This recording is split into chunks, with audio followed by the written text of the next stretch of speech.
Dans votre trésor, on s'intéresse à votre facture énergie. On la trouve souvent trop lourde et bien pour la faire baisser, certains ont franchi le pas. Ils se sont équipés en éoliennes, panneaux photovoltaïques ou turbines hydrauliques. Comment s'y prendre? Quelles sont les démarches, les règles à suivre? Julie Beckrich nous le dira. D'abord, les témoignages de familles qui produisent donc leur propre électricité. Elles sont devenues autosuffisantes. Qui gagnent-elles? Est-ce vraiment si intéressant? Dossier signé Nabila Tabouri et Solène Grippon. Autre région, autre énergie. En Bretagne, c'est l'eau qui est source d'électricité. En amont de ce vieux moulin, la puissance du courant n'est pas perdue pour tout le monde. Joseph Montel, le propriétaire, a fait installer au fond du chenal 2 puissantes turbines. La pression de l'eau, 48 000 litres par minute, fait tourner les hélices.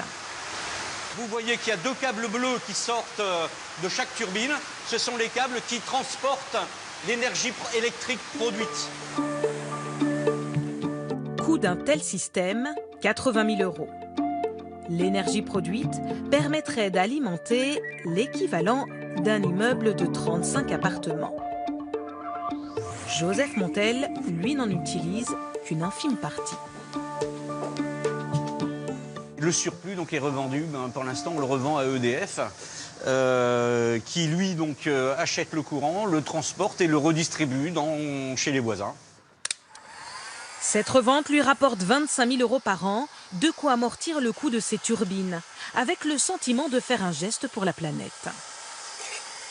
La fierté, c'est de pouvoir agir, faire, sans contribuer à l'augmentation des consommations de charbon, de pétrole ou de gaz ou d'hydrocarbures, sans rien rejeter dans l'atmosphère. Ce modèle de turbine 100% made in France est unique au monde. Comment ça va? Ça va bien? Car elle s'adapte à des chutes inférieures à 7 mètres. Pour son fabricant, n'importe quel particulier proche d'un cours d'eau pourrait en installer une, notamment les propriétaires de moulins. C'est 60 000 moulins. Il y a une association de propriétaires de moulins qui a fait l'estimation et considère que c'est l'équivalent d'un demi-réacteur nucléaire.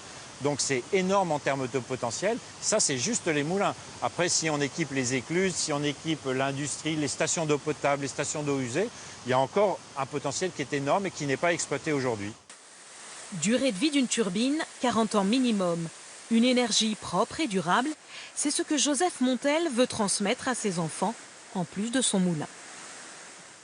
Julie Beckrich, pour ceux qui seraient tentés, ceux qui voudraient se lancer, soyons précis, faut-il des autorisations? Alors oui, avant d'entreprendre les travaux, il faut en faire la déclaration auprès de votre mairie. Et si aucune opposition ne vous est formulée au bout d'un mois, alors vos travaux sont autorisés. Et pour une construction neuve, sachez que les panneaux doivent figurer au permis de construire. Ça, c'est pour la partie administrative. Et pour ce qui est de la partie technique, vous devrez ensuite vous rapprocher de votre fournisseur d'électricité, ERDF ou une régie locale qui raccordera votre installation au réseau. Une fois qu'on est lancé, combien peut-on produire? Alors, si vous produisez plus d'énergie que vous en avez besoin, vous pouvez revendre le surplus à ERDF ou ses concurrents. Les tarifs sont réglementés, c'est entre 5 et 24 centimes le kilowattheure, selon la quantité revendue. Au-delà de 100 kW produits, c'est différent. 100 kW, c'est beaucoup. Pour vous donner une idée, c'est de quoi alimenter en énergie un immeuble de bureau. Dans ce cas-là, vous êtes mis en concurrence avec d'autres producteurs d'énergie via un appel d'offres pour voir qui propose les meilleurs tarifs. Et pour finir, est-ce qu'il y a des revenus à déclarer?